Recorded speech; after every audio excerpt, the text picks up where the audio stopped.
น้ำตกตาดสวยงามพี่น้องเอ้ยสุดยอดเลยวิวมาเด้อมาเที่ยวเพื่ออยากมาอยู่เมืองมิลฟริสโกรัฐเทนเนสซีโอเค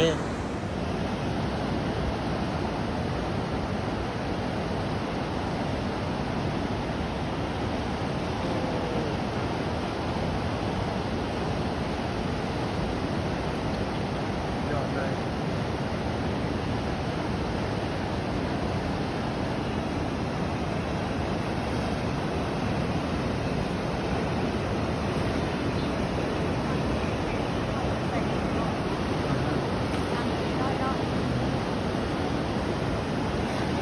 มาเด้อพี่น้องมาเที่ยวน้ำตกอยู่เมืองมิลฟริสโกรัฐเทนเนสซีเนาะ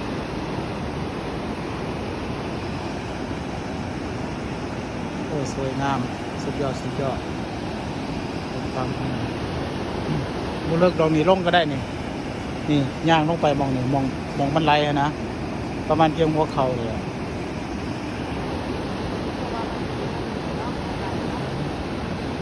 ลงได้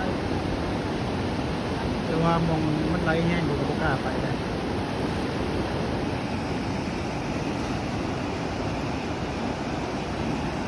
พอดีไม่ต้องบอกแล้วเอาตาทานต้องดี